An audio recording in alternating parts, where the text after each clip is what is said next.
Ladies and gentlemen, it is now time for the Honest to Goodness podcast with your host, Tony Ray. A pirate walks into a bar with a paper towel on his head. The bartender asks, "Hey, what's with the paper towel?" The pirate says, "Arr, I've got a bounty on my head." Dad joke of the week. Justo. Every week I ask you to live. This week I ask you to stop living in fear, stop living in ignorance, and start living with a grounded moral compass. Richie Phillips. So he's like, I'm not cutting this mustache because we need to reshoot. You're going to have to figure it out. So they ended up having to CGI his mustache. And I don't know, like, this is a meme because it cost Warner Brothers over $200 million in CGI. Big money, big money there. Mustache money. And Marvin Scott. That'd be cool. It'd be cool to see Mickey Mouse break some ankles occasionally. Yeah, exactly. I mean, they'll do something creative with that, I feel, you know. Without further ado, welcome to the Honest to Goodness podcast. Hey folks, welcome to the H2G Podcast, where we bring you entertaining news all across the world. We've got a whole big show for you. It's going to be wonderful. We've got our artist spotlight, Alexandra Sedlak, which will be joining us later on in the show. We have Tony Watson as a special guest. But right now, we've got to introduce the three gentlemen that make this show possible with me. So we'll start with the prestigious, voted sexiest man by sourcesunknown.org. We'll have dinner by candlelight on any roof. Your man, Marvin Scott. What's up, Marvin? Oh, wow. What's up, Tony? How you doing, fellas? I'm doing good. How y'all doing out there? You doing good, buddy? I'm doing great. Wow. Thank you for that intro, man. Hey, no problem. Hey, man, I would love to have a nice candlelit dinner on a roof with any one of you lovely fans out there that listen to the show, that want to have a great conversation. I'm your guy. You heard it here, ladies, gents, whoever's listening. Marvin's ready to have dinner with you on the rooftop. Any fan that's listening. For our next radio personality, you know him as the man with a smart house. He has more gadgets than Bill Gates and Tony Stark. Here he is, Richie Phillips. What's kicking, Richie? Hey, you're not wrong, my friend. I'm getting more and more smart things. I'm getting a smart frame recently. I'm also going to be getting a new cooking device that I'm very excited about, and it actually works with Alexa and Google. So very shortly, I won't be having to leave my couch to do anything. Very excited. Well, that's good. That'll keep you non-productive, but productive at the same time. Exactly. That's the life automation.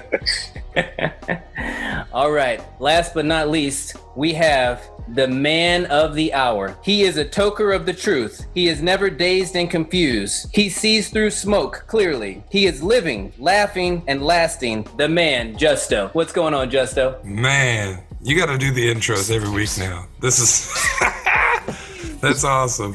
What's going on, man? Hey, same old. So here's my intro for myself. Here we go. He is Tony Ray. All right, so what's the best part? Tell us the best part of your week, Justo. Well, the best part of my week was actually communicating with you guys throughout the week and all the big advancements that we had moving forward, launching the first episode and getting the website off on its feet, and everything looks amazing. Shout out to Carrie and Tony for all your work, and Richie and Marvin for all the work put into to making the changeover. Everything looks great. I'm super excited for this season. Yes, sir. We appreciate it. It was fun making the videos and getting everything set up. So we appreciate that as well. Marvin, what was the best part about your week, my friend? Best part of my week was I started a new book, y'all. I started a new book. Harry Potter? It's not Harry Potter. I'm sorry to disappoint you. It's called Don't Sweat the Small Stuff, and it's all small stuff. It's the simple ways to keep the little things from taking over your life. And it's been enlightening so far. Sometimes you need to read stuff like that, you know, to kind of help you get you in have a better perspective on how to develop your compassion, just it's like one of those self-improvement books. And so I always try to find ways to, get better on top of your profession. So I always feel like those go hand in hand. That was the best part of my week, man. Yes, sir. I'm going to need to read that book because I got two little things that are just basically taking over my life. Taking over your life. They're just taking over my life. I need to read that book so I can get some inspiration, some motivation, so that way I can just keep myself trucking along. Richie, out there in the Bay Area, tell us the best part about your week. Honestly, the best part about my week was not spending money. I had the impulse to be buying and upgrading my computer. It's actually 8 years old, and there's nothing wrong with it. It's actually still statistically 20% worse than something brand new. So it's still an incredible device, and I don't need it. And I had this urge to upgrade it, and I almost spent $1,400, but thankfully I resisted the urge, resisted the fight. Side note, Marvin, there's a book called Lost Connections. I highly recommend that book after you finish the book you're currently reading. It's very helpful. I'm gonna put it on my list, man. Yes, sir. Yes, sir. So the best part of my week was my birthday was last weekend, and I was able to have cheesecake with the family because I love cheesecake from the Cheesecake Factory, and everything was good. And I was like, man, this cheesecake's great and carries like it should be. It's $57. And I said, take it back. Take this back. But I still ate it. So it was all good. But yes, that was the best part about my week. All right, stay tuned. We've got news coming up for you. And now, time for news on the H2G Podcast. Hello, folks. We're about to hit the news. We're going to start off with what I consider an extremely controversial topic. It's involving one of my favorites, the Roman Catholic Church. They actually used a special and unprecedented exemption from federal rules. Then they amassed $1.4 billion in taxpayer-backed coronavirus aid. And totaling the church's haul, the Associated Press found that over tens of millions of dollars went to the actual payouts to victims of the clergy's sex abuse. So this was not used for the pandemic, it was actually some of it was used for the sex abuse. So this Paycheck protection program, and this is where the controversy hits people, is that was intended for small businesses and nonprofits to be able to pay their workers during this economy. So the church took advantage of this, lobbying the exemption because religious groups get preferential treatment. That's exactly how they were able to pull this off. So guys, let's start off with Tony Ray. What's your take on the church manipulating that kind of money? Well, I mean, it just doesn't make sense. Honestly, it's bull crap. They're taking millions of dollars to pay off basically their wrongdoings when they need to be paying money towards, something that is beneficial.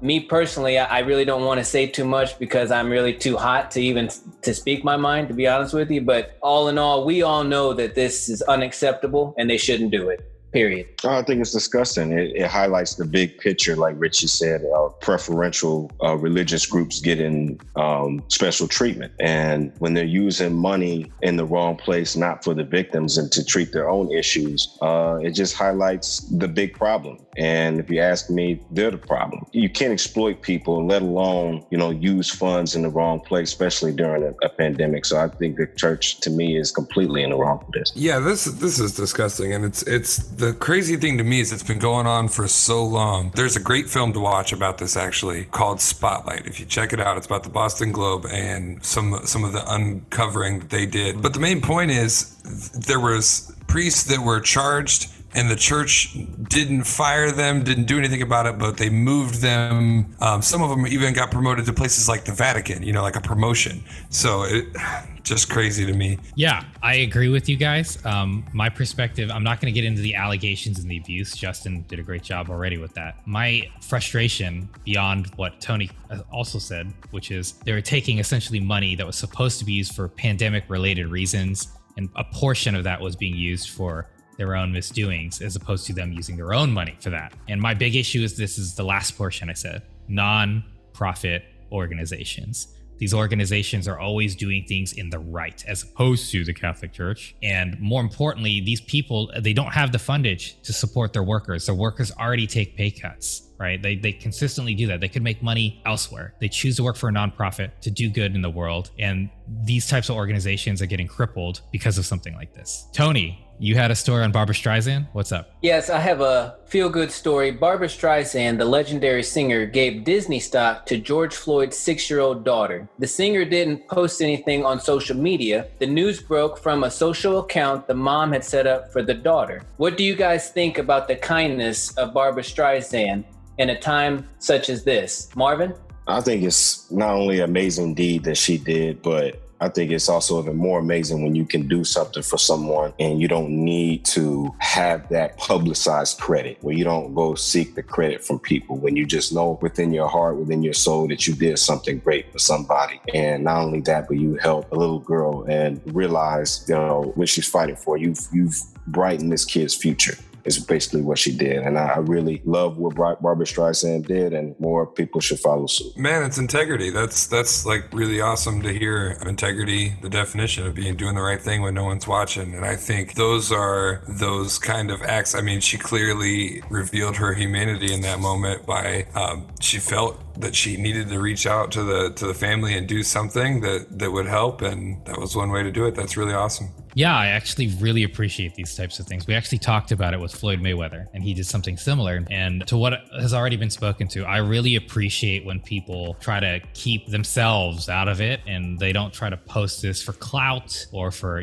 their own public image. This is a beautiful thing that was done. I really appreciate someone willing to, quite frankly, change someone's life, right? This poor girl's life has changed forever. She lost her father, but at least from the perspective of a financial stability of not having that father, she'll at least do whatever she wants in this world now. This is incredible. She has the whole future and privilege for this. Justo, do you have a story for us? Yeah, this is another controversial topic, but also a heartwarming story, in my opinion. Veteran Christopher Buckley was a national security leader for the Ku Klux Klan up until 2016, when he met his friend Arno Michaels, and their friendship and conversations led him to change his ideals and change his beliefs and his views.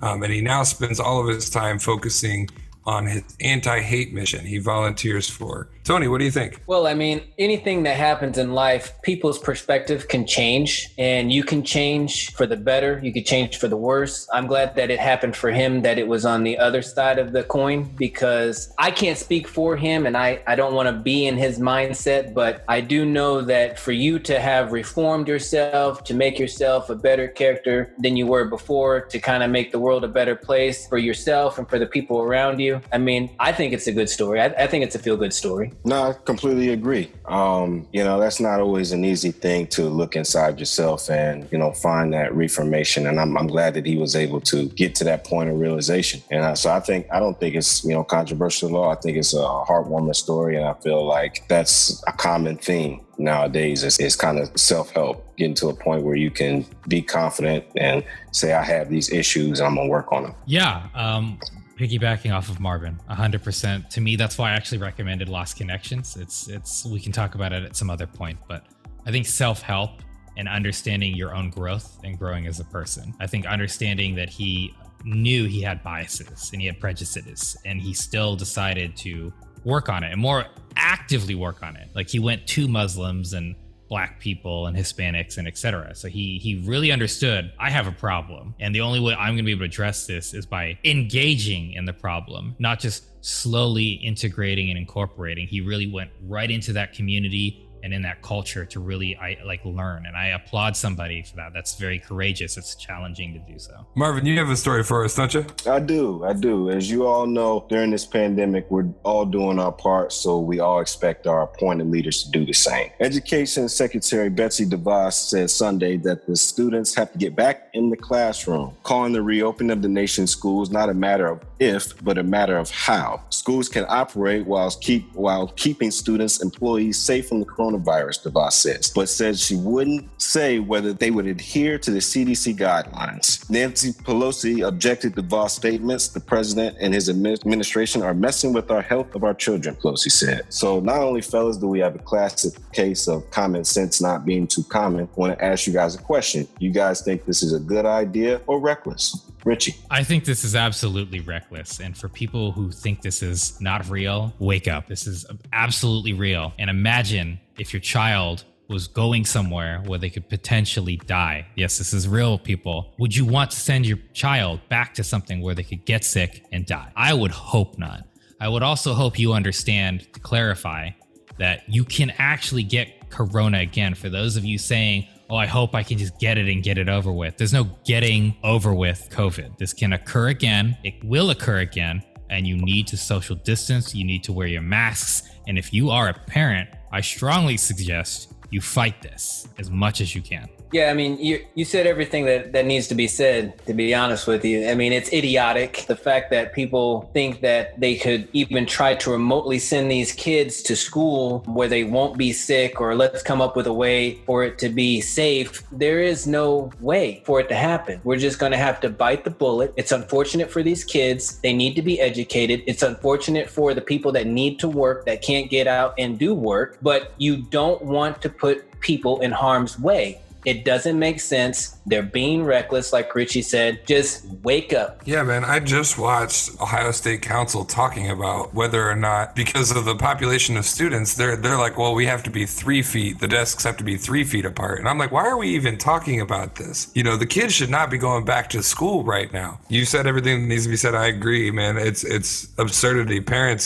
stick up for your kids. And I would refuse. I agree. I agree with all three of you fellas. And Tony, you have children yourself, and I have nephews, and we all agree that this is completely reckless. It's completely dumb. You know, we are in this together, and you got to get to a point where we can have some form of normalcy and send these kids out. And we're not there yet. Like I said, you expect better from our appointed leaders, right? Yeah, Marvin, I absolutely agree on our appointed leaders. And we're actually going to have a discussion about that later in the day. But stay tuned, folks. Hot off the wire. Hot off the wire this week. Hot off the wire. Hot off the wire this week. You fellas ready for this? And now, H2G presents The Wire. Welcome back, folks. Hot off the wire this week in sports. Tony, what do you got for us? Well, I got a juicy one. We know a couple weeks ago that someone broke a big deal. It's Patrick Mahomes. He's got a record deal of a lifetime, $500 million plus. There are restrictions on Patrick, such as not putting his life at risk, and he can't play any other sports to be able to reduce injury. In the words that I can imagine that our president would say, this is a good thing for Kansas City and the great state of Kansas. My question is Mahomes worth this kind of money? Richie. Well, this is a very challenging question, because at the end of the day, we're talking he's making, I think, Tony, 12 million more than the next guy at that moment. 12 million. That's a wide receiver. That's a running back. Honestly, that's 2 running backs with the current NFL's situation, but that's a lot of money. Do I think he's worth it though? With the modern day NFL, yes, I do think he's worth it. I think by far the closest time we've seen such a dominant wide quarterback was Aaron Rodgers, believe it or not. But I think the difference is they're really going to support him, and I think this is the one guy. This is the TB12 right now. This is the guy to do it. It's going to cripple their team. They're going to have to work around it. But yes, he's worth it. Yeah, to give you some numbers here, Patrick Mahomes will be making on average per year $47 million. $47 million. Russell Wilson, who was the league leader for how much a quarterback makes, was $35 million. So yes, you're right. It's 12 million more than Russell Wilson. Marvin, what do you think? I think it's a huge risk. You know, when you look at, given his age being 24 years old and you put him on a 10-year contract, he'll be 34 at the end of it. I think you got to account the way the league is shaped today. I mean, you got some violent DBs out there. You got some violent defenses out there who, after every year, are going to scout Pat Mahomes. And Richie's right. You haven't seen a dominant quarterback of this caliber. I just think that it's kind of too big a risk, and you'll need to build around him for the future. And I don't think that giving him all that money gives you the assets to build the team you need around him to build championships. Richie, do you have a story for us? I do have a story, and just real quick, here's my point on why he's making that kind of money. Look at the next people. Russell Wilson making a little low, but Ben Roethlisberger is making $13 million less than him. That's the next guy. If Ben Roethlisberger is making $34 million, and you got the back-to-back MVP he deserves significantly more. And if we're sticking with the NFL, Dan Snyder is abandoning the Washington Warriors trademark. He has decided he doesn't like that name.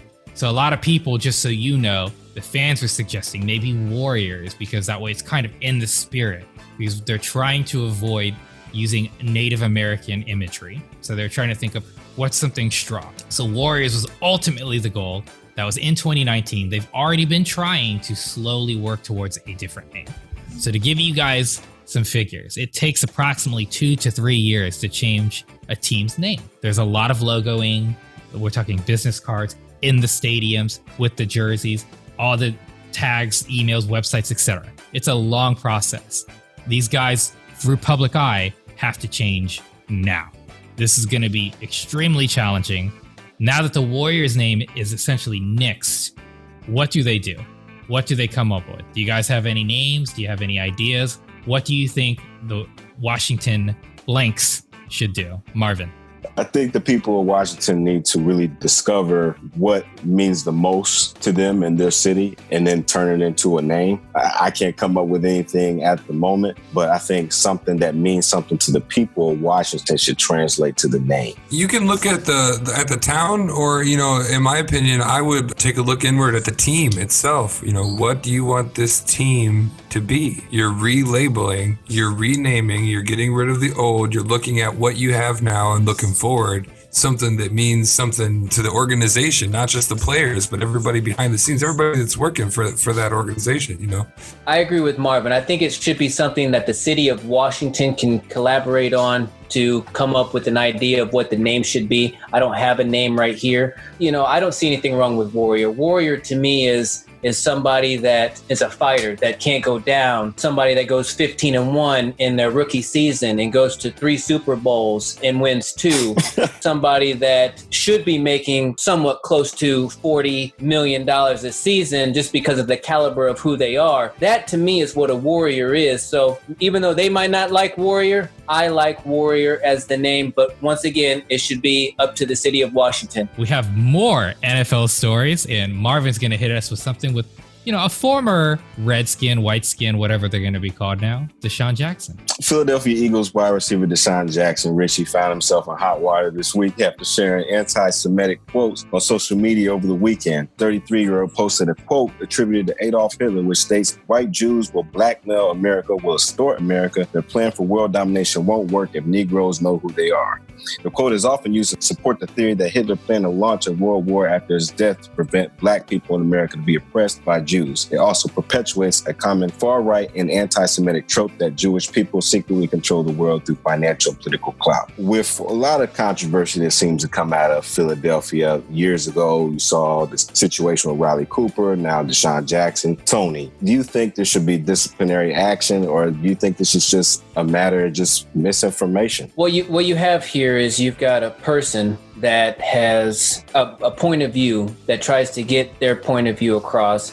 And to some people, they're going to understand it, and to some people, they're not. It's like speaking a language. Not everybody can speak Spanish, right? Not everybody can understand it, or Latin, or whatever. So I think what he said was collaborating what Hitler did to the Jews is kind of what America is doing to the blacks. But when you break everything down, it can be taken the wrong way. I understand what he's saying. Doesn't mean I agree with it. Should there be disciplinary actions? No. Was there disciplinary action for Drew Brees when he said what he thought, even though it was misconstrued about what he was feeling and what he might have interpreted of what that meant? So That's just my take on it. Right. Richie. So this is really tough for me because we have the Riley Cooper situation happen. Realistically, people dealt with that, and it was very challenging and considered in the wrong. And this situation, people are saying, well, it's possibly misconstrued, because the idea is that black men are considered like the actual children of Israel and the real Hebrews, according to Muslim culture and things of that nature. So that's kind of what he's getting at. It's his own religion. But by the same token, it is anti-Semitic, and it is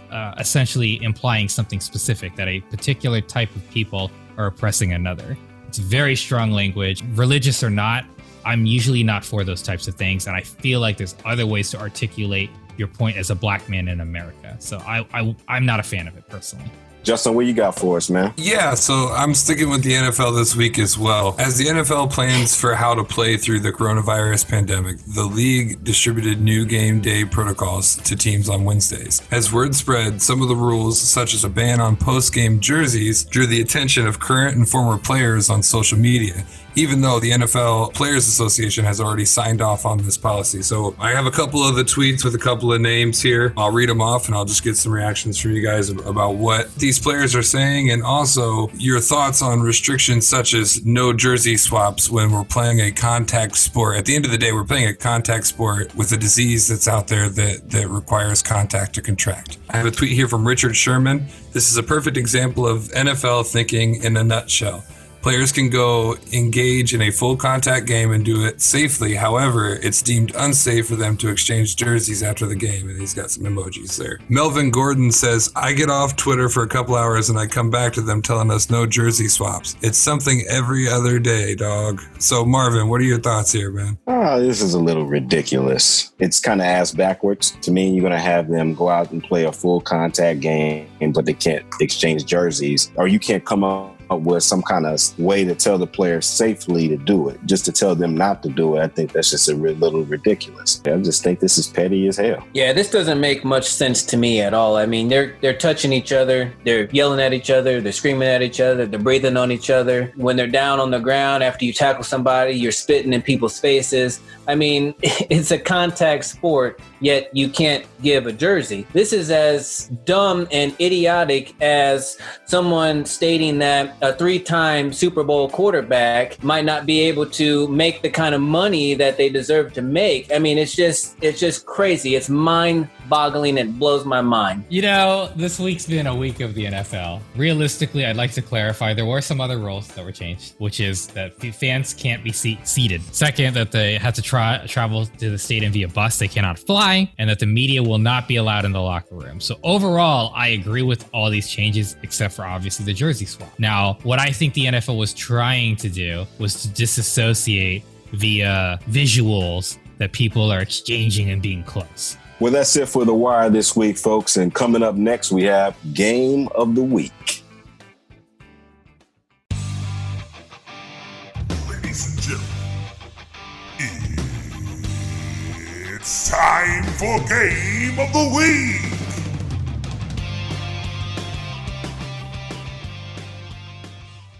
All right, it's time for Game of the Week. And we do have a special guest in the studio with us. You may recognize him from season 1 of the podcast, Tony Watson, the comedian out of Findlay, Ohio. Tony, how you doing? I am doing good, Justin. Thanks for having me back on. Yeah, man. We're gonna have you play Game of the Week with us and check out our For Real segment. Say hello to the fellas. You might remember them from last season: Tony Ray, Richie Phillips, and Marvin Scott. Is this everybody? How's it going, everybody? This is everybody. We're everybody. That's I thought there were more Tony. of us last night. Tony, you eating chicken nuggets, man? No. Why, you want some? Is that why you asked? I'm actually pretty hungry, actually, so I was curious. I got my Capri Sun here, too. Well, I see the Capri, but you were chewing on something, man. I'm getting kind of hungry. I just can't get past his arms. Those things are like bigger than my head right there. And that cut Yeah, off. man. What are you bench pressing? I'm tired. Just his microphone. This microphone's made of gold. He's got a lot of weight on it. I got to do sound checks, figure out where it should be, like close or far away, you know? I like it. So, fellas, we're going to play a little game that you guys should know and love, but we're going to change it up. We're going to call it H2G Feud. First things first is we got to pick teams. We got teams of 2. Shirts versus skins? Is that an option? We could do Tony versus the Phillips and Scott. We can do that. Sure. All right.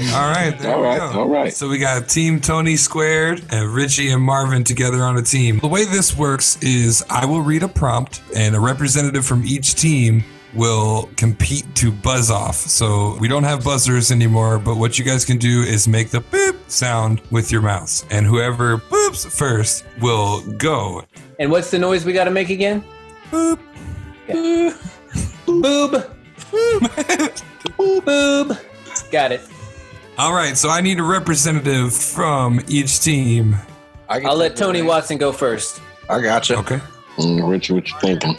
Marvin, you got him. He's a big boy. That's all you. I got your back. All right, so you guys are boop and off. Here we go. The first prompt. Are you ready? Name a reason you might get rid of an old family heirloom. It's haunted.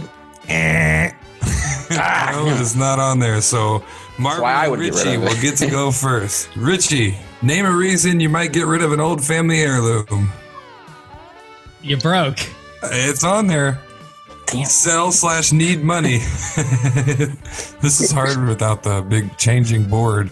Someone's got to do all the sound effects. Ding. All right. So broke is on there. Marvin, name a reason you might get rid of an old family heirloom. It's too old. It's too old? That's one strike. That's okay. It wasn't on. We'll be all right, Richie. We'll be all right, man. No, we get this. This is tough, though. This is tough. Family arguments. Fighting. You're like, yo. Family Feud. Yeah, that's another one. There you go. All right, so that's 2 with 1 strike. Marvin, name a reason you might get rid of an old family heirloom. It's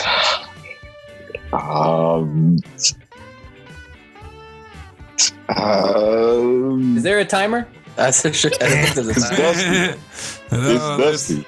It's dusty. It's dirty. It's dirty. So we got 2 strikes, Richie, coming over to you. All right. You're moving and you don't want to take it with you. They're moving. Yeah, it's one on there. So that is We'll take it. 3 points. Marvin. Oh, this question again. 3 points and 2 strikes. The bases are loaded. Name a reason you might get rid of an old family heirloom.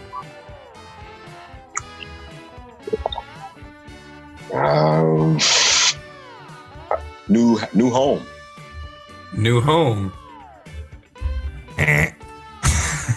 Would you Take the 6. All right, it's coming over to Team Tony squared for a steal. All right. Do we get to converse first before we say our answer? Yeah. You can huddle up. All right. So, all right. What do you think? Like, is it maybe it's too big? They have to get rid of it. It's taking up too much room in the house. They want to bring new stuff in. What are you thinking?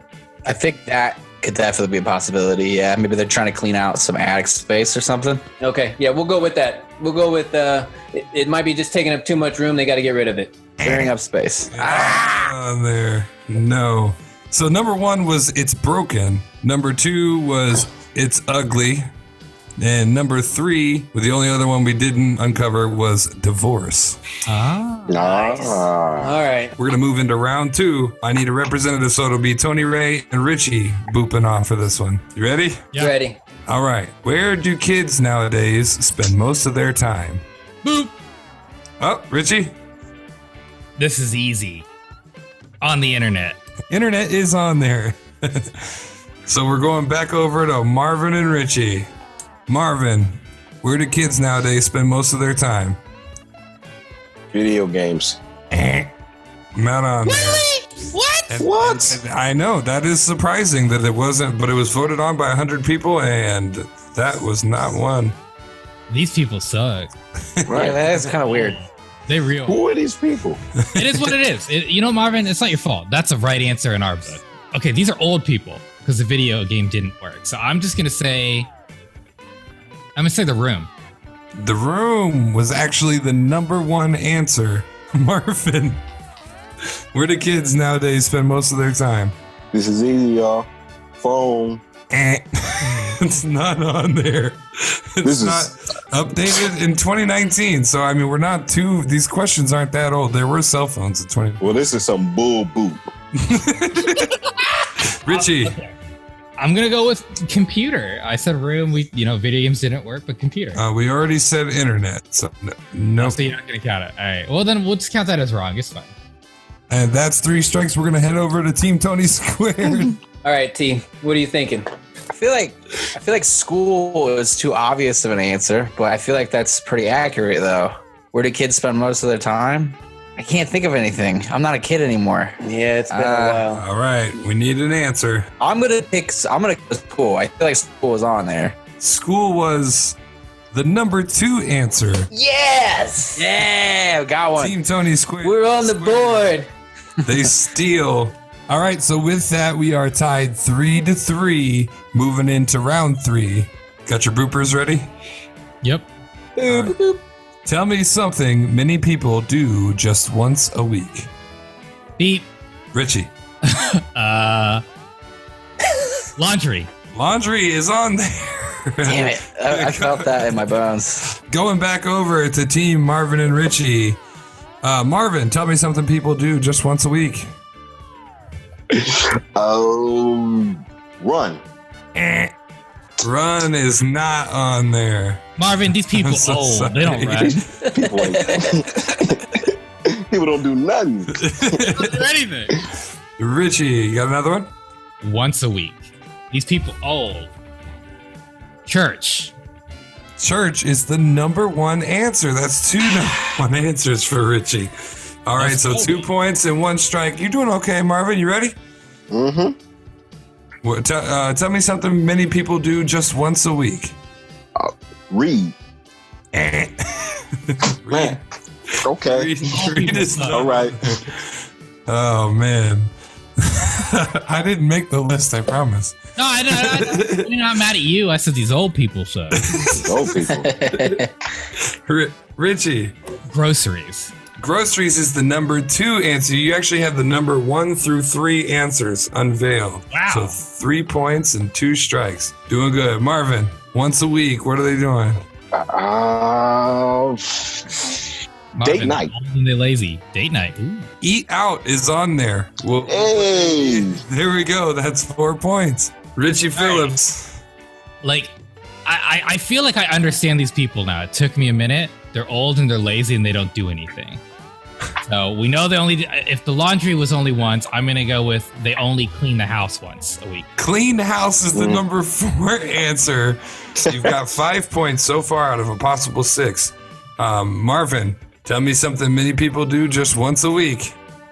Let's see. Fill up the gas tank. They lazy.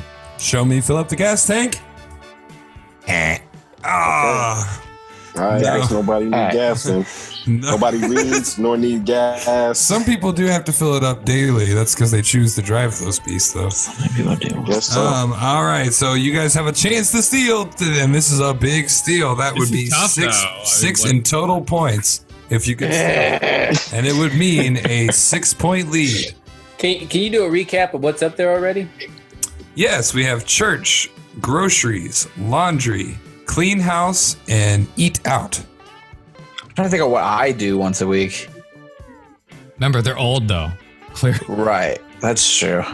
I'm just trying to be fair. Like, they're old. I don't think what you would do. It's what these old people would do. Go to sleep at 7 p.m.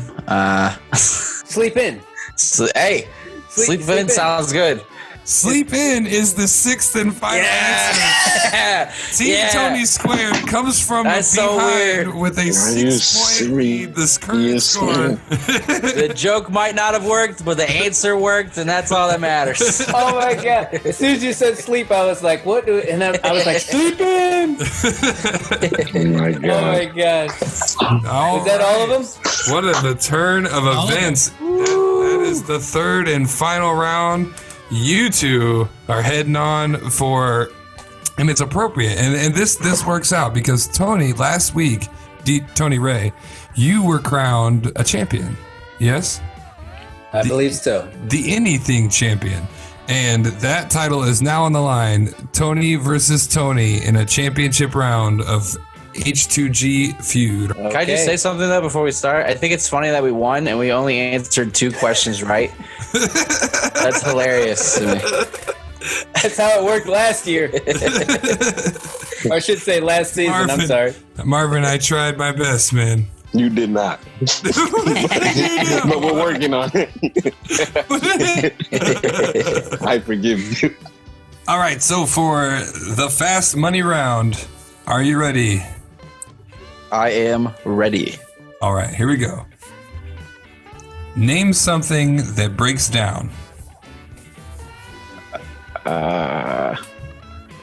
Pass. Name a famous wizard.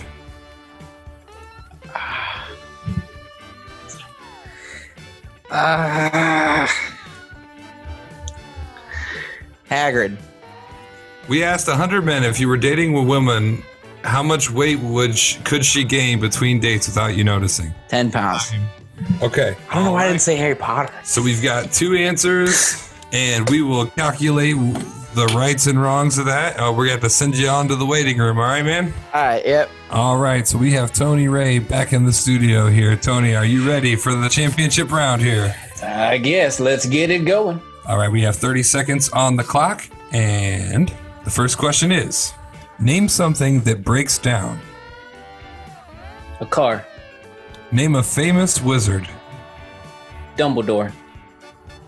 We asked 100 men if you were dating a woman, how much weight could she gain between dates without you noticing? 5. How many pairs of socks does a fast food worker wear in a week? 10. Name another word for book. Time. Let's get Tony Watson back in here. Now we got the Team Tony Squared reunited. Hey, his round was much faster than mine. It was the same 30 seconds. It was the same 30 seconds. So, Richie, you were doing some calculating over there on the answers. Do you have some results for us? I do have some results. So I'm going to go through the answers. Haggard was not a wizard on the list. He was not a famous I didn't think so. However, Tony Watson did answer with 10 pounds he would notice dating a woman. That is worth 24 points. So Tony Watson has 24 points on the board. Tony Ray answered, name something that breaks down. A car. The car is worth 44 points alone. Dumbledore was not on the list at all. Tony also said 5 pounds is what he would notice, and that is worth 35 points. How many pairs of socks does a fast food worker wear in a week? Tony said 10. That is worth 23 points. And his grand total is he won. Wow. Yeah, we were pretty close, right? You had 2 number game. 1 answers. 2 number 1 answers for Tony. Just to clarify, which Tony won? So I guess the proper way to say this was the winner and still the anything champion, Tony Ray. Here's the thing, though. I bet if the other answers would have been the actual questions, I probably would have did better. I was firing out great answers. All right, folks. Well, that does it for Game of the Week. Don't go anywhere. Comedian Tony Watson's going to stick around with us for our For Real segment coming up. 2 elderly men sneak out of a nursing home to attend a heavy metal festival. Yeah, buddy. Can't make this stuff up. State population to double by 2040. Babies to blame. For real? Oregon man driving stolen car crashes into woman driving another stolen car. Oh my God. What? Police warn of an alligator on the loose in Michigan. In Michigan? He's lost. For real? For real? For real? For real? For real on the H2G Podcast. Welcome back, folks. This is our For Real segment of the week. Richie, what do you got for us? All right, guys. I actually have an awesome story, right? A bear attacked a Colorado man inside his own home after unlocking the front door. He was left with severe swipe injuries after the bear managed to unlock his front door and come inside overnight. The attack happened early Friday morning in the Aspen area, according to the news. The officer for the Colorado Park said that the home had a lever handle on the front that the bear was able to manipulate. So they have enough force to push it down. The bear reportedly swiped at his head, his neck, and his face. His injuries aren't life-threatening, but he has to undergo surgeries. So, Tony Watson, the bear, attacked the man after he came into his own home. It's still unclear why the man was in the bear's home to begin with. What's your take on this story? Why the man was in the bear's home? Is that what you just said? Clearly, he was in the bear's home. Why else? Right. Yeah, the bear's just trying to figure out who ate his porridge earlier that day. That's really what I am gathering from this whole thing. But it's also your fault too, I think, for having a lever handle for your front door. I mean, that's just, so many things can figure their way. I mean, you're letting things without thumbs be able to open your door. They can't open a knob.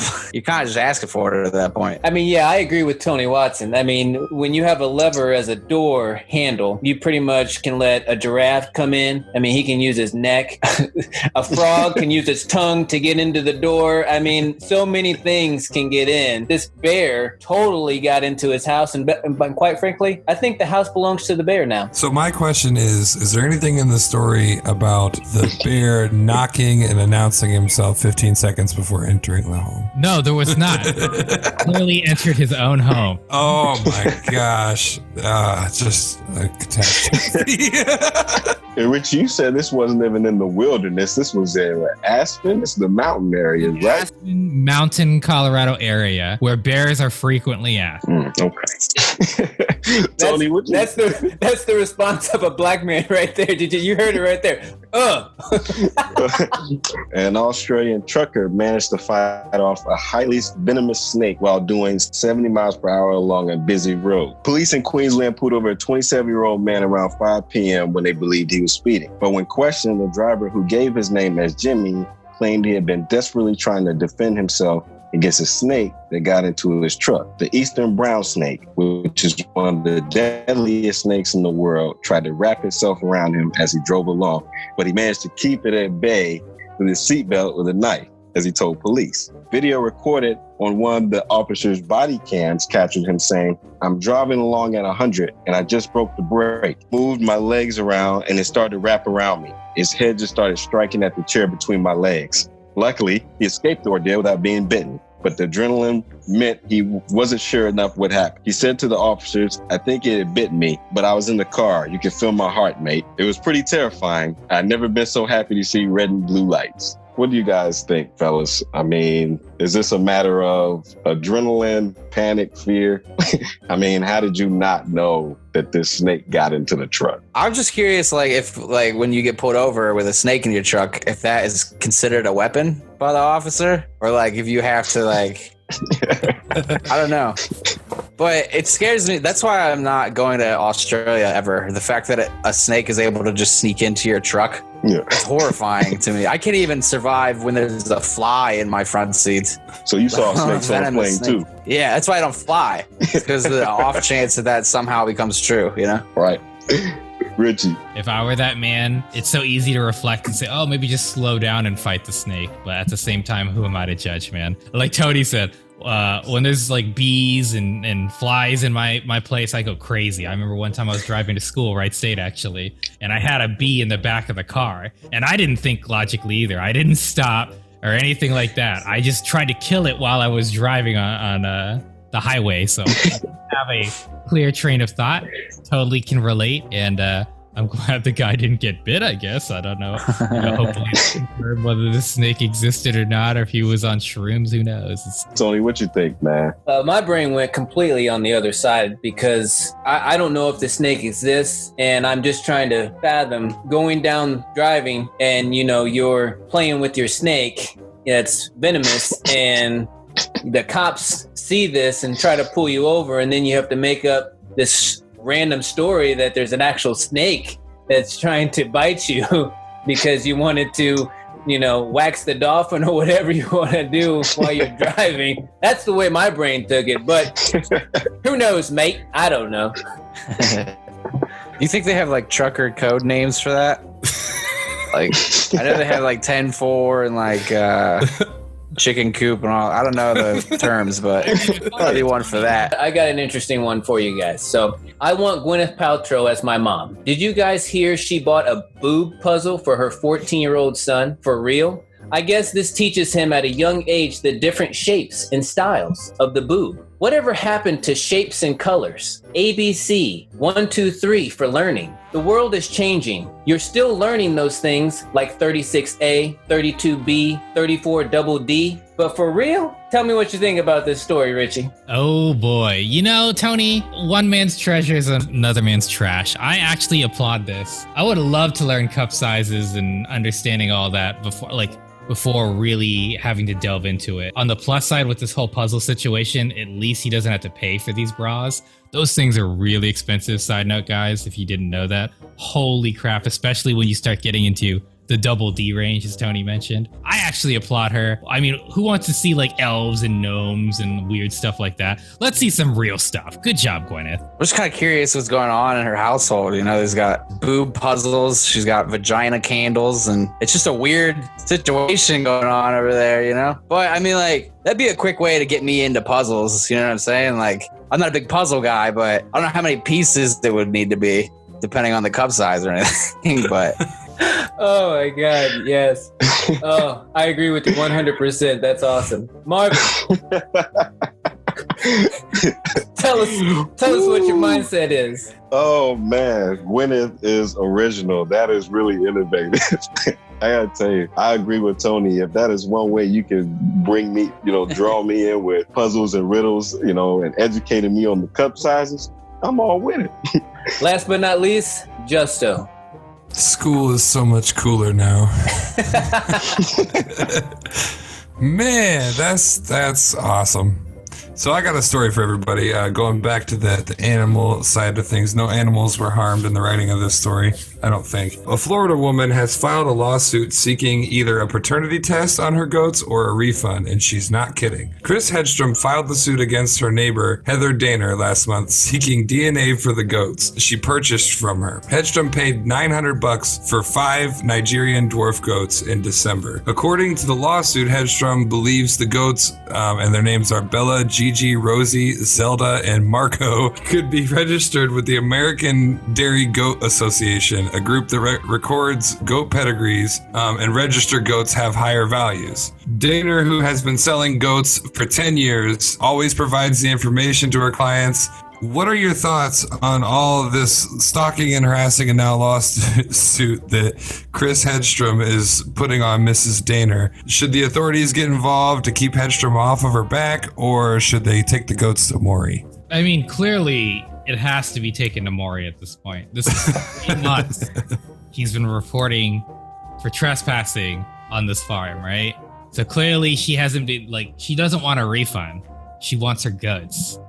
Margot needs to be sure it's actually a Nigerian dwarf goat. I don't even know what that is, but I'm telling you, if I wanted to pay for a Nigerian dwarf goat and I didn't get it, I'd be raising hell. So I'm all on board with Hedstrom.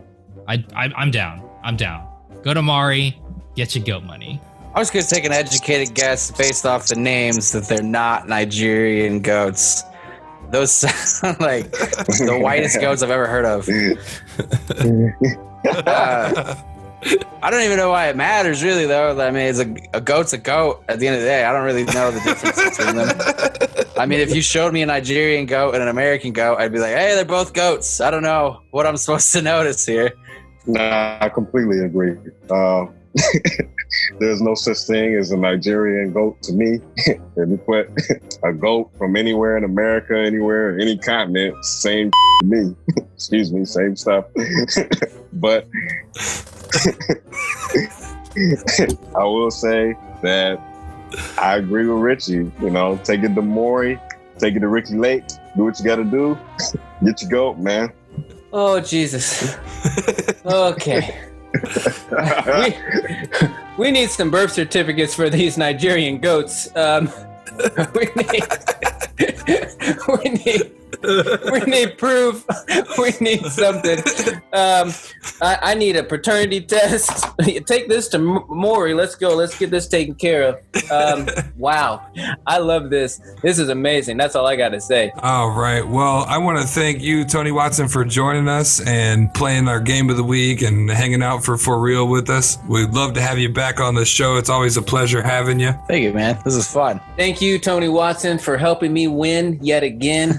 I know we answered maybe 2 questions right, but all that mattered was those 2 questions gave us the most points. So I appreciate you, sir. Good job. Thank you. Yeah, no problem. I'm glad I was able to go to the big money round and only answer 1 question correct. Yeah, Tony, it was great having you back on the show, man. And next time, I promise you, we'll do colors, numbers, and try to stop Tony from winning 4 championships in a row. Yeah, I'm all down for you coming back, Tony. Next time you'll be on my team, so that way we don't have to put any effort in. Hey, Tony, real quick before we let you go, do you have any gigs or anything coming up? Do you have any comedy stuff? I have a comedy show coming up on the 25th. You can find that under Comedy Kindergarten on social media. But other than that, no. Everything's still basically dead in its tracks for right now. Don't go anywhere. We have Up and Up, Artist Spotlight, and The Last Word coming up. You're listening to the H2G Podcast. Lights, camera, action. H2G presents The Up and Up.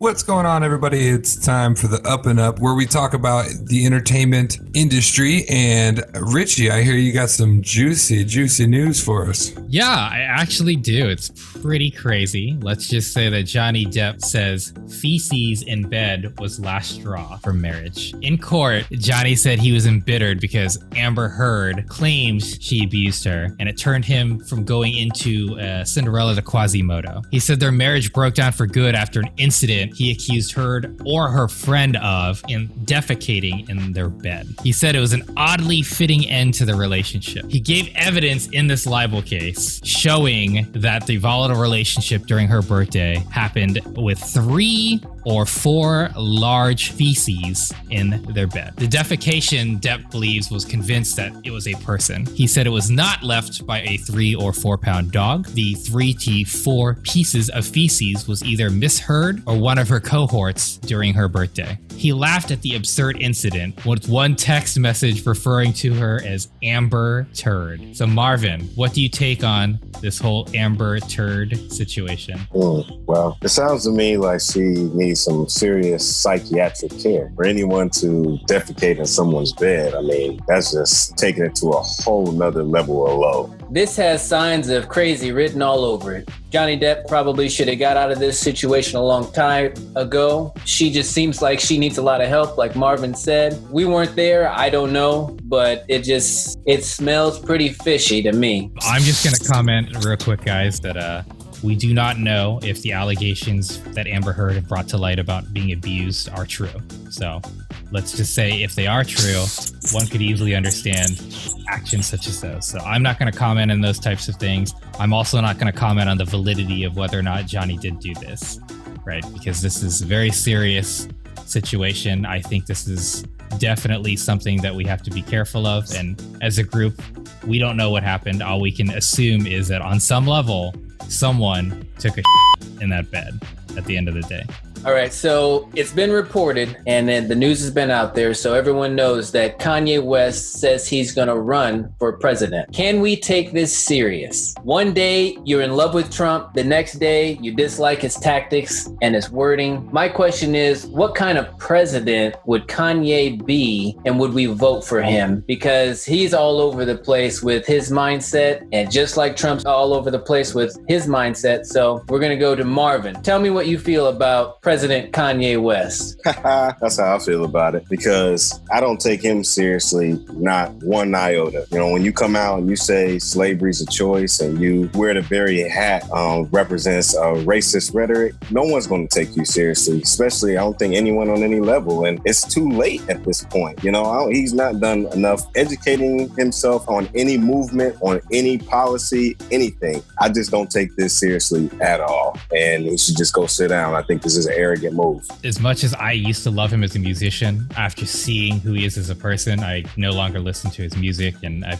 pulled it off of my Spotify, etc. I think there are a lot of unqualified people, namely our own president, quite frankly. So in terms of is he qualified, I don't even think that's worth discussing. But what I will say is this is not the time for distractions such as these. I find this very distracting, just as there was an example where The Rock was saying he was going to run for president, and there's so many people on board with that. And I'm tired of unqualified people having opportunities that they shouldn't have. Right now, what this country needs is real leadership and real reflection. And in this instance, Kanye West specifically has absolutely no place in the discussion. Yeah, man, I'm with you, Richie. And that's what gets me. The sad thing is when somebody said, well, what about Donald Trump for president? I was like, that guy, you know, like, come on. And it's not even possible. And then look where we're at now. I'm right with you. I think what we need is somebody hyper qualified, somebody who is the best that we're going to have had to get us out of the situations that we are now currently facing. And I don't trust Kanye West with that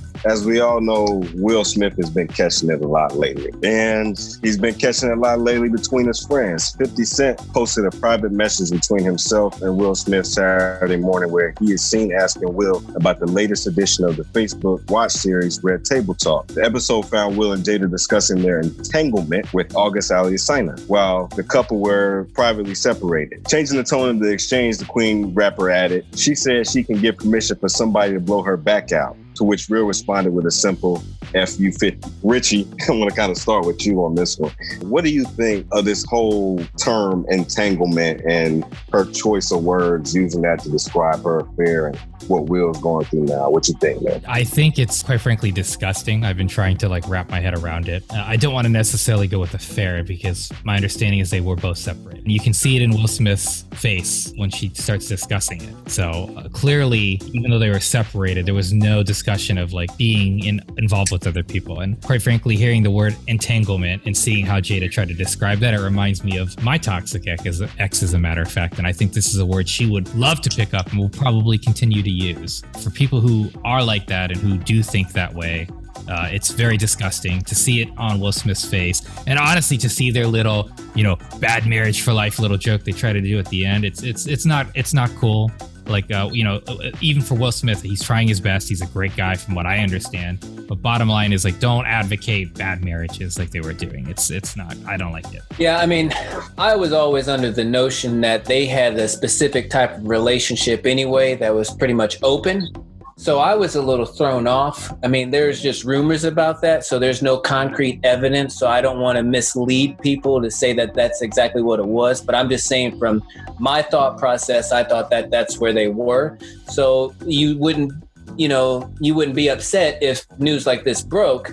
But like Richie said, they said that there's some kind of separation, but still the way that they're trying to handle this just seems a little bit dirty and messy, and hopefully it fixes its way out. I love Will Smith. I love Jada Pinkett. I love what they represent. I just don't love what they represent right now. It sucks, man, because I'm a huge Will Smith fan. I follow his YouTube page and have been watching, even here recently, some of the cool stuff that he's doing, surprising people as an Uber driver and stuff. I love to see him in that light. And then you get these stories like this, and it's such a personal situation that they're going through. It shouldn't be aired out for the country to decide on what happened or judge either of them for what happened behind.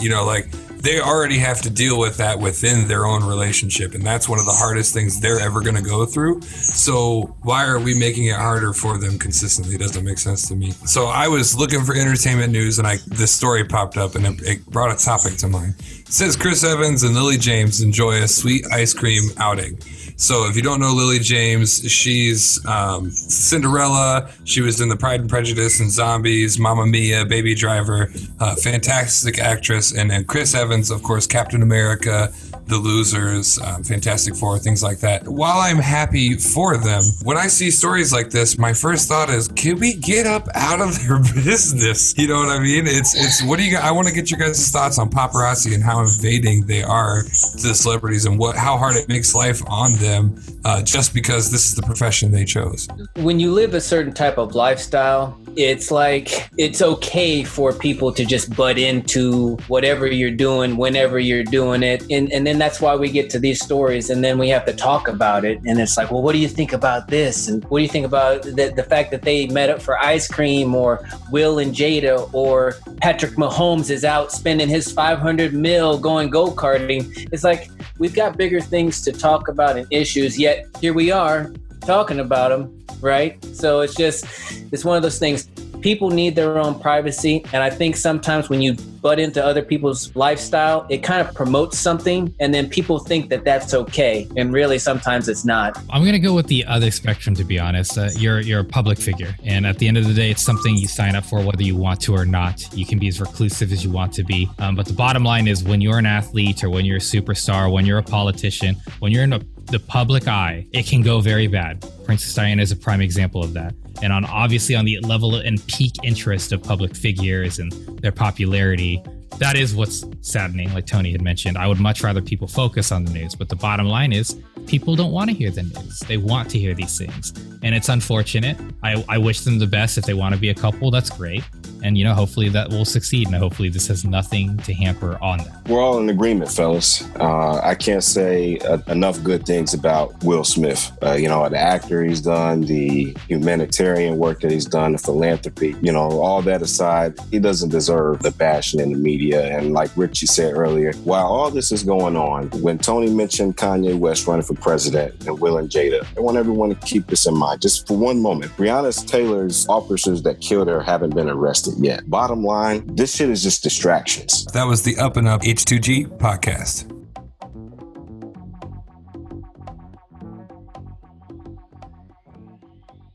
All right, welcome back. It is time for the Artist Spotlight, and we are blessed with the presence of a very special young lady out of Nashville, Tennessee. We have Alexandra Sedlak. Alex, how are you? I'm good. How are you? I'm good. It's so great to see you again. It's been we won't tell people how many years, but it's been a long time. It's been a minute for sure. It's kind of crazy to think about. I want to introduce you to the guys here. We have Tony Ray, Richie Phillips, and Marvin Scott. How you doing, Alex? Do you like Alex or Alexandra? Professionally, because I'm also an actor, I go by my full name, but socially, just Alex. So you can call me Alex. Appreciate it. Yes. How are you guys doing? Doing great. Thanks for asking. Just hanging in there. Yourself? Hanging in there, just making use of the time that I can and trying to stay alive, basically, and do well. So awesome. So Alex and I, like I said, we go way back. We actually performed in a singing group called the Madrigals some years ago. So Alex, my question for you: how long have you been singing? How long have you been acting? Actually, music came first for me.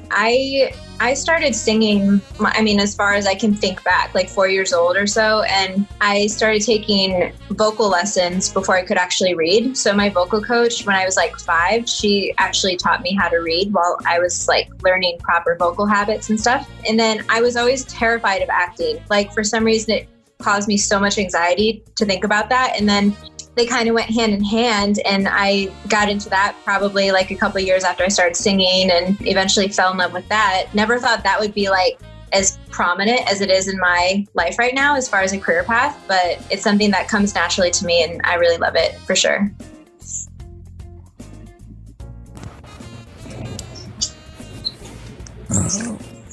Sorry, lost my chapter. 1 second. Pause, Richie. I had the fan on. It's crazy that you had so much anxiety about the acting, because I think when we first met the show would have been Aida, and you were one of the supporting roles as a freshman in Aida, and I thought all of you guys were like Broadway level, I was starstruck. Oh my God. Well, I had done acting up until that point, but it was still like kind of musical theater for sure was like starting to be kind of a new thing for me when I did Aida. So I was terrified. And like, I don't know if you remember Matt Kopech, but he of course like was like the lead, and then Amanda. Yeah, I would looked at them and I was like, oh my God, they're Broadway level, like amazing. So Richie is actually also from Miamisburg, so he can probably attest to this. But guys, the program that we were in, and this is something I wanted to ask you about, Alex, we were so competitive. We performed literally year round. We did in and out of school shows, all kinds of country club gigs and competitions. How do you feel like that's impacted your career? Oh man, it was such a valuable experience. I of course know a lot of other performers and singers who didn't have that in high school. They're like, what? You guys like got paid to play shows and like stuff like that? It's almost unheard of. So I feel like we were so lucky to have that. I mean, it was a professional opportunity at like a high school age, which was invaluable in terms of like wanting to be a performer for real after school. So yeah. I have a couple questions. First, Justin was on point. We actually all went to the same school. I just didn't know you. Oh my God. I'm a dinosaur. So I heard a story. I'm not going to get into the deep question yet. I heard something about, I don't know, Apple earrings or something. I was oh my God. Sorry. I really didn't think about it because I missed it apparently. Yes. Off air. So now that we're on air, I would like to hear about this. Something about New York and earrings. Yeah. So like the first time I had been to New York was actually a high school field trip through the Madrigals group that we were just talking about. Jess and I were like becoming really good friends then. And then on the flight back home, tell me if I get this wrong, Justin, but from my memory, like you were sitting behind me on the plane and you like, it was this little tiny velvet apple box, earring box. And he like pushed it onto my like elbow rest of the airplane and like just pushed it there, and I like opened it and it was these apple earrings like for New York, the Big Apple, and it was the sweetest thing ever, and I still have it. I still have those earrings. Have you worn them? That's what I wanted. I honestly think I've probably worn them maybe 2 times, but it was more just like the memory, like the keepsake of it. That was special to me. No, I mean, yeah, for sure. I mean, you don't necessarily want to wear. I didn't know much about earrings at the time at all. Exactly. Also, I'm allergic. I'm a fancy girl. I'm allergic to like anything that's not. I don't even know what I'm not allergic to. I love earrings. I love costume jewelry and like all this stuff, but my earlobes will start bleeding, like all. So I can't.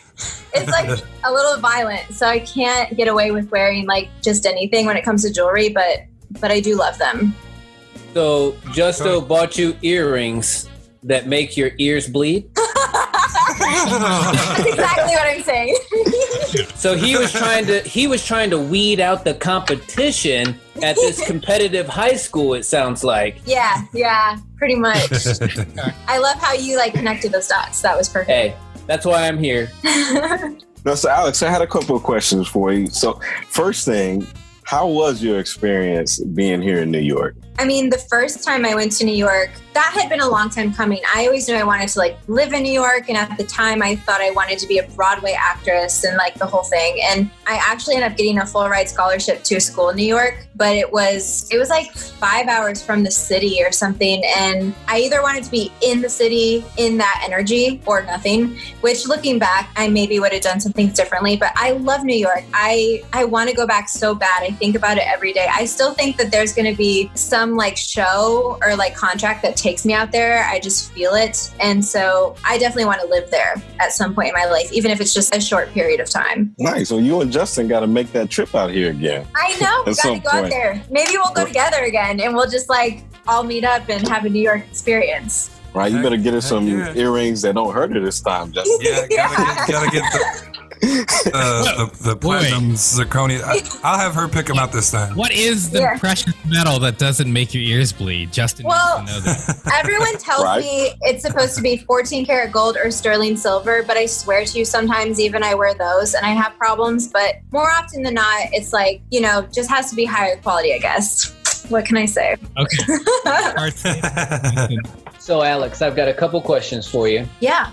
So you said movies and you do music. So do you have one that you lean towards more? And for me, I've always gotten that question and I used to always say that music was my first love. And I still think that is true. But where I'm at right now, I love acting and filmmaking as much as I do music. It's just like 2 different channels of like creative expression. And I feel like I don't want one without the other. Like I want to be able to do both things in my career. But I know that there's periods of time where maybe the music takes precedence or maybe acting does. And it's like seasons, but I feel like they balance me out and it's just like different forms of expression, basically. So well, that's good. Yeah, to have 2 passions and to be able to turn it off and turn it on. That's pretty good to have. So your songs, you have Mirrors and Smoke, I Have Cried, and Silver. Yep, that's right. Silver is actually one of my favorites.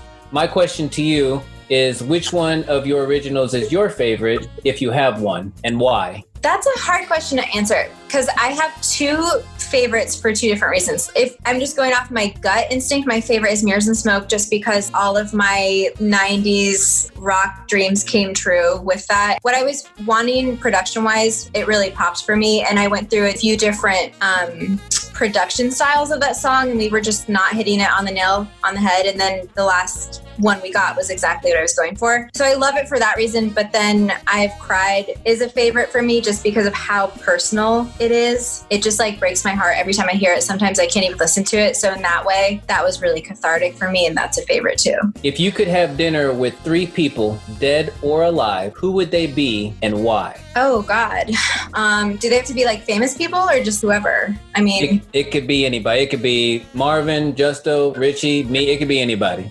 dead or alive? Whoa.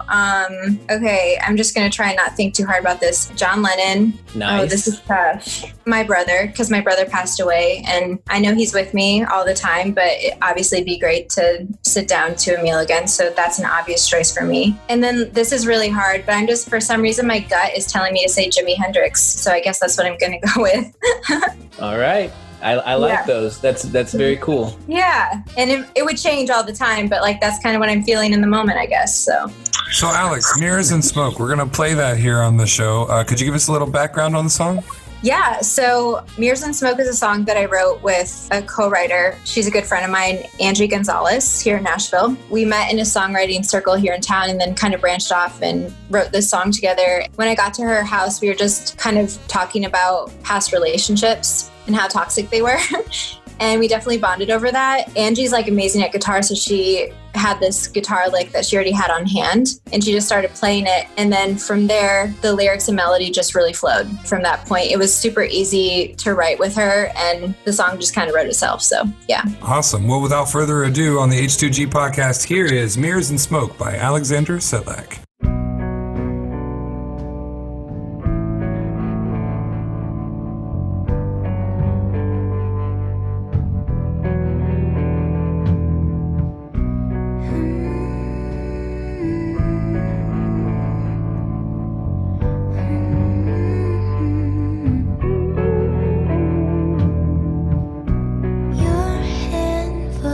Heavy in mine, weighted down.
All right, Mirrors and Smoke by Alexandra Sedlak. That was awesome. I will not get tired of jamming to that. Thanks. That was my first time hearing that, Alex, and that was so fire. I will be adding that to my iTunes immediately. Oh yeah, thank you.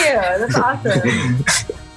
Really, really great. Really, really great stuff. Yeah, I'm on the same page. Tony did his research. He's already heard your music, but that was my first listen, and it was very awesome. I'm very looking forward to hearing the rest of you on Spotify. Oh yeah, I thank you so much. I appreciate it. It was cool to listen all together, like a little listening party.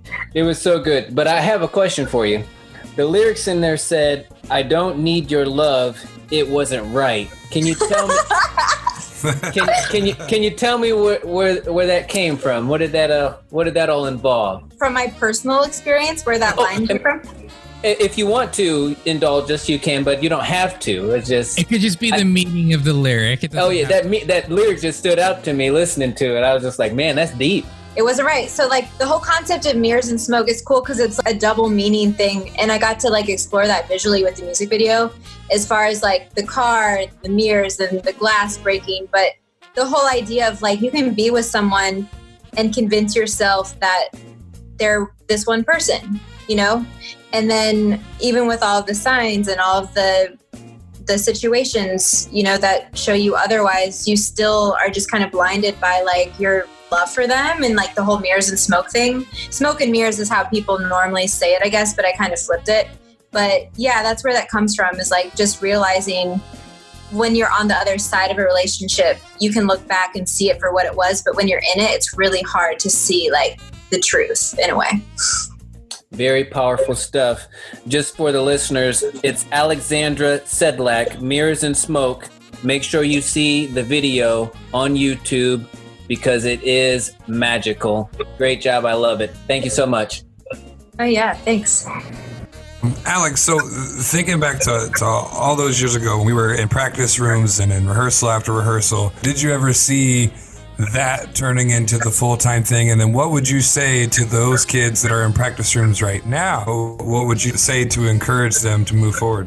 Man, I mean, stick to it. And I feel like we know what our own strengths are. And sometimes we let the opinions of others sort of talk us out of maybe what our path is or what our strengths are, but you know what they are intuitively. Stick with that. Like listen to yourself and know what separates you from other artists and other people. And whatever those weird things are that maybe some people don't like, but they make you different, play on those because that's what makes you unique as an artist. So like just honing that inner voice. Yeah. So you're actually going to perform a song live for us today, right?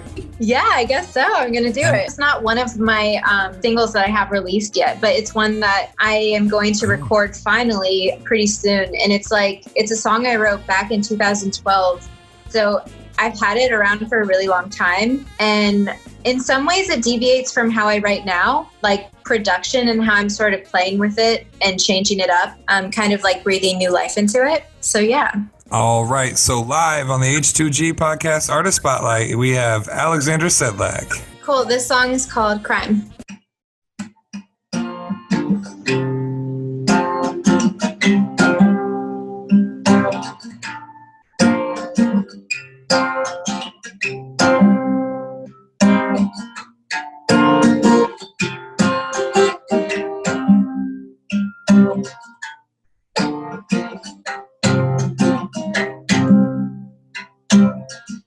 Standing on the borderline, wondering what I did you this time. Guess you made up your mind, 'cause you wanted me to turn around and end the time. Hey, hey. I saw you on May last Friday. It's clear things have changed, 'cause you didn't bother to look my way. Guess you made up your mind, 'cause you wanted me to turn around. The self-inflicted crime, you hear me calling your name. Do you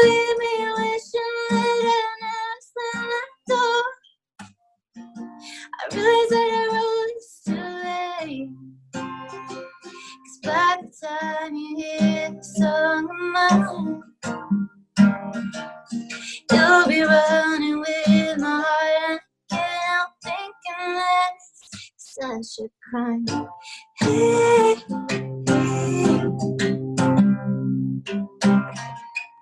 hey, hey.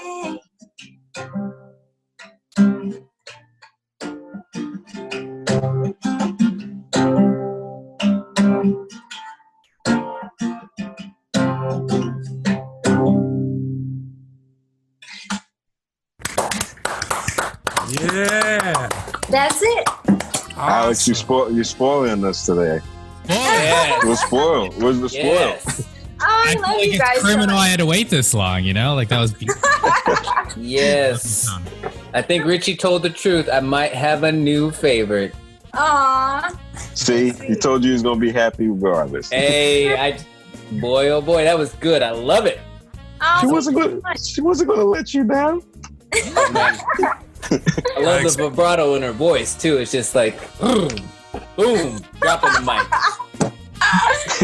Oh, you guys are making my whole night. I love it. Do you remember, Justin, do you remember Jared Colvin? Yeah. So back when I first wrote this, like I said, back in 2012-ish, he heard it. And I forget what happened, but we started collaborating and like playing the Spring Fling together in Miamisburg, like playing shows together. So he like kind of reworked the instrumental of the song and like we played it for some shows and stuff, which was really cool. So that kind of brought back that memory playing it. Yeah, that's awesome. Jared's that guy was so awesome to me for so many reasons. Like he was at Madrigals with us and he played guitar like a beast.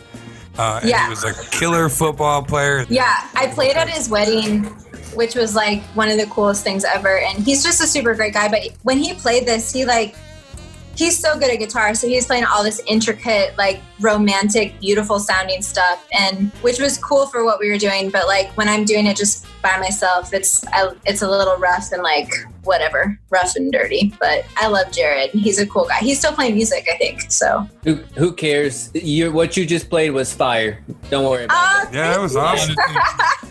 Who? Jared who? He's selling jewelry somewhere. oh my God. I'm going to have to tell him to listen to this. Yeah. So what's up, Jared? If you do listen, miss you, buddy. I have one more. Alex, I appreciate you coming on the show today, and I really appreciate your versatility as a singer and an actress. And just had one more question for you. You mentioned you've been acting and you've been singing for a long time. What's your dream role? Oh, wow. My dream role. Shoot. I have so many. And it's also weird because some of them are like roles that I've just imagined in my head because I'm also a filmmaker. So I actually have a few scripts in development right now. And so like I live with those characters. I like live, eat, and breathe with those characters in my head. And like my hope is that as long as things go well, that I get to play those characters. And that's like fulfilling on a whole nother level because you just created that from yourself, you know? Alex, so is there anything that you can't do? That's so hard. Yeah, I tried to warn that's you the guys. number one question. That's is the number trying one to tell question. you, That's probably the most important question out of any question tonight. what can't you do? And then number two, I want to know one of these characters. I really like playing with people who are mentally complex. I'm not going to say mentally ill because I've got a whole thing on that, but very mentally complex characters with like, and playing with, reality versus perception. So a future character of mine, one of many, is like this very cool, witchy character, but like everything starts out beautiful and then everything goes to absolute shit. So like, that's all I can say about that. But we definitely get inside her head. And then a feature film that I made 2 years ago, actually, won the Nashville Film Festival last fall. It was my first film that I had written and directed, and it won, which was insane. And then from that, we've gotten a distribution deal. And that character was that was someone who was so close to me because I deal a lot with anxiety and depression, and I've been through traumatic things. So that's so near and dear to my heart. And so I kind of took what I'd been through, psychologically and also within my relationships, and I turned it into this narrative fantasy movie. But it's a drama, but it's a thriller. It came from a real place of pain, and then I got to create something beautiful that could help other people, hopefully. So that was really rewarding to me as well.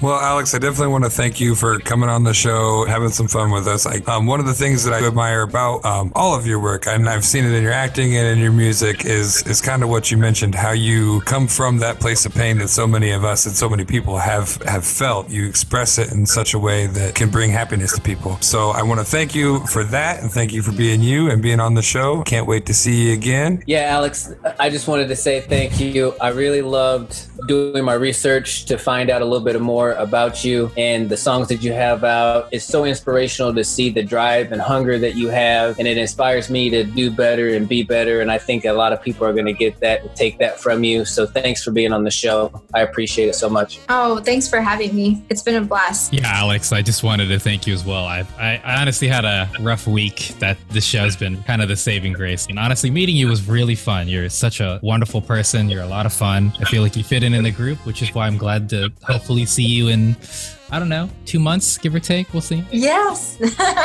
Yeah, no, I feel the same way. This meeting you guys has been the highlight of my week so far for sure. It's been awesome. Alex, I want to thank you for coming on the show today. You are the definition of what an artist should be. Thank you for everything that you gave us today. You spoiled us with your music. You had a lot of fun. And like Richie said, in the next couple months, we're looking forward to having you on. Just keep going. Keep doing what you're doing, because you have a gift and your drive is definitely inspirational, and we appreciate you. Thank you so much.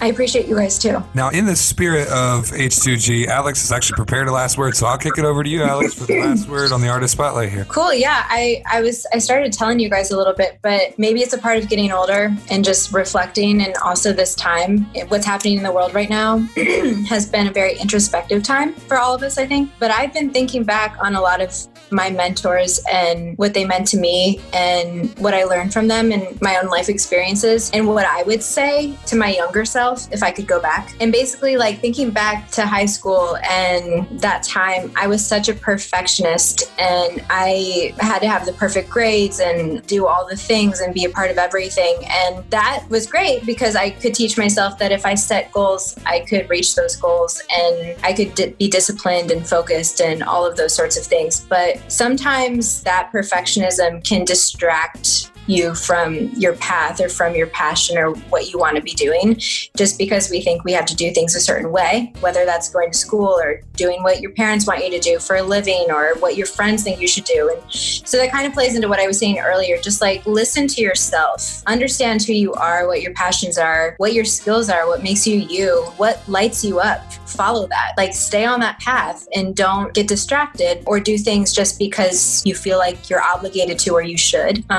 Explore the things that light you up, because those are the things that you're probably here to do. And those are the things that are going to change the world, hopefully. So that's what I would say to my younger self.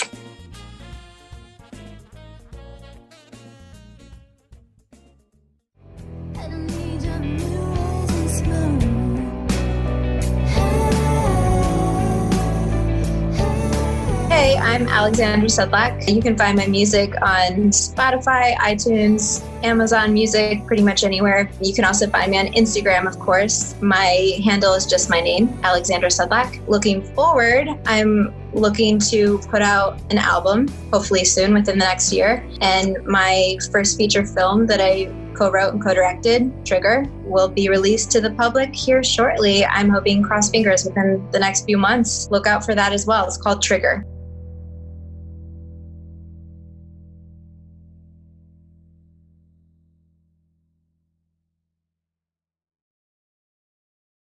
Thank you, folks, for tuning in to another episode of the H2G Podcast. It was a marvelous one. We had all kinds of fun. Game of the Week championship. Yet again, it was me. I'm excited. Winner, winner, chicken dinner. We're going to take it around the table for the last word. We're going to start with Marvin. Well, congrats to you, Tony, for being a 4-time champ. All kudos to you. My apologies to Richie for being such a trash teammate. Justin, I want to thank you. Now, I scratched that. I don't want to thank you. I want to say shame on you for rigging the point system, as you've been doing since season 1. But, you know, we're working on it. Let's thank Tony Watson for coming on the show today. We had a great time. Looking forward to having him again. Alexandra Sedlak, looking forward to having her on the show. We're really excited. And I just want to thank you all this week for tuning in to H2G and being patient with us with the transitions. And I want to leave you all with this. Humility and inner peace go hand in hand. The less compelled you are to try to prove yourself to others, the easier it is to feel peace inside.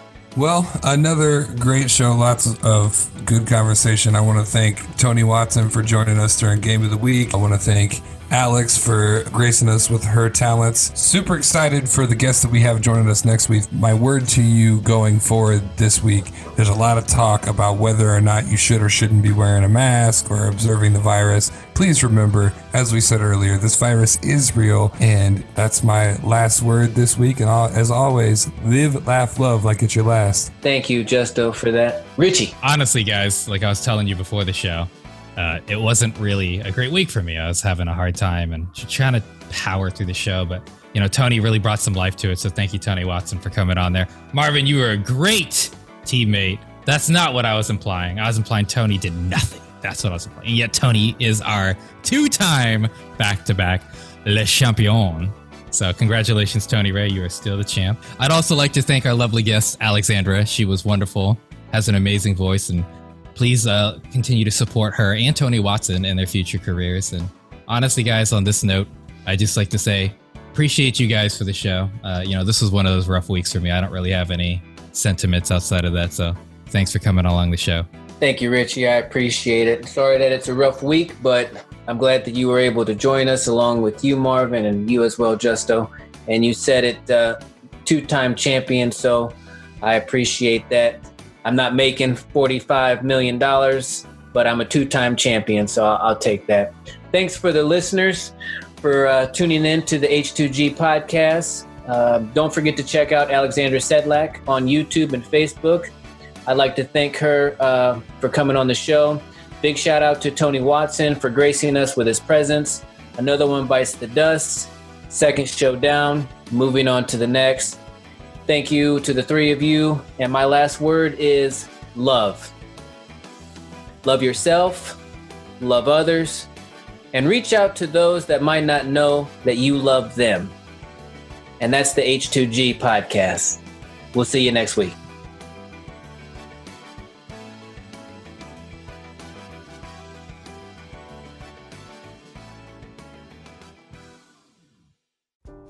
This has been a Justo's Best production.